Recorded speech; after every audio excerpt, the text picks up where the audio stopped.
बिहार में या अन्य राज्यों में मॉक ड्रिल कहाँ कहाँ किस समय किया जाएगा, बिहार में किस समय किया जाएगा, बिहार के किन जिलों में किया जाएगा, जिला प्रशासन की क्या जिम्मेदारी होगी, आम आदमी की क्या जिम्मेदारी होगी, सारी जानकारी आपको हम इस वीडियो में बताने जा रहे हैं। देखिए, बिहार के 6 जिलों में मॉक ड्रिल का आयोजन किया जाना है। इसके तहत पटना, पूर्णिया, कटिहार, किशनगंज, अररिया और बेगूसराय जिला को चुना गया है, जहां पे ये मॉक ड्रिल आयोजित किया जाएगा। कुल मिलाकर 10 मिनट के लिए पूरे शहर की बिजली गुल कर दी जाएगी। वहीं आम जनता से अनुरोध किया गया है कि वे अपने घरों में अगर इन्वर्टर लगा हुआ है तो इन्वर्टर को भी ऑफ कर देंगे। साथ ही आम जनता से ये कहा गया है कि मॉक ड्रिल के दौरान वो अगर सड़क पर हैं तो वहीं पे रुक जाएंगे 10 मिनट के लिए। पटना में जो है 80 जगहों पर सायरन लगाया गया है, 80 जगहों पर सायरन बजेगा।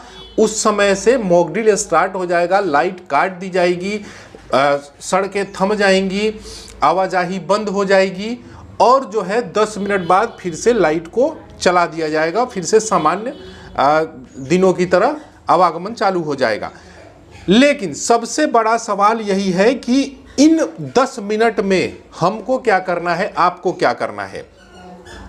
अगर हम सड़क पर हैं तो सड़क पर रुक जाएंगे, जो प्रशासन के आदेश हैं उसका पालन करना होगा। साथ ही पुलिस, फायर ब्रिगेड और जिला प्रशासन में लगे वाहन में भी जो सायरन लगे होते हैं वो भी बजाए जाएंगे। यानी कि जहां जो वाहन होगा, एम्बुलेंस होंगी या फिर पुलिस की गाड़ियां होंगी, वो इसमें सायरन बजाया जाएगा। इसके साथ ही मॉक ड्रिल के दौरान बताया गया है कि आम लोगों को मोबाइल बंद रखना है, घरों और दुकानों में इन्वर्टर को बंद रखना है। ये पटना की बात मैं कर रहा हूं कि पटना में 7 बजे ये मॉक ड्रिल स्टार्ट होगा और 7:10 पर ये मॉक ड्रिल खत्म हो जाएगा।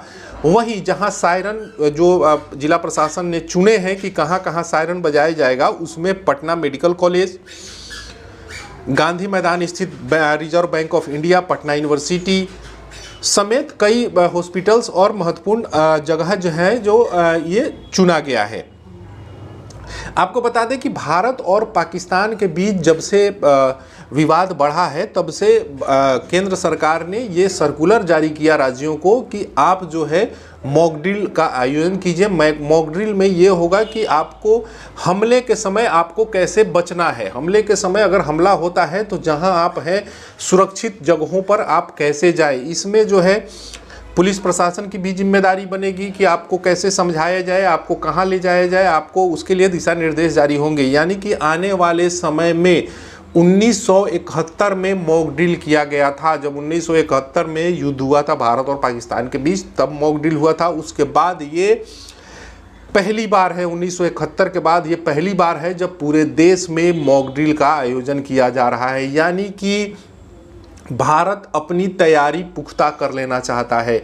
मॉक ड्रिल के बाद जैसे 1971 की बात है कि 1971 में मॉक ड्रिल के कुछ ही दिन बाद युद्ध चला था, लगभग 15-16 दिन युद्ध चला था, ज़्यादा दिन युद्ध नहीं चला था।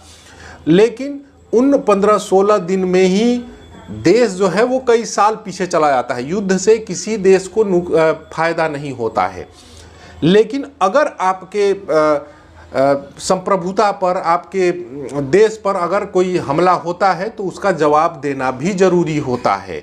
ऐसे में मॉक ड्रिल का भी एक अहम योगदान है, क्योंकि आपको सुरक्षित, क्योंकि आम जनता को सुरक्षित रखना सरकार की सबसे बड़ी जिम्मेदारी है। और उसी जिम्मेदारी को समझते हुए, उसी जिम्मेदारी का पालन करते हुए ये मॉक ड्रिल का आयोजन किया जा रहा है। आपसे भी अनुरोध है कि मॉक ड्रिल में जिला प्रशासन का जो आदेश है उसका पालन करें।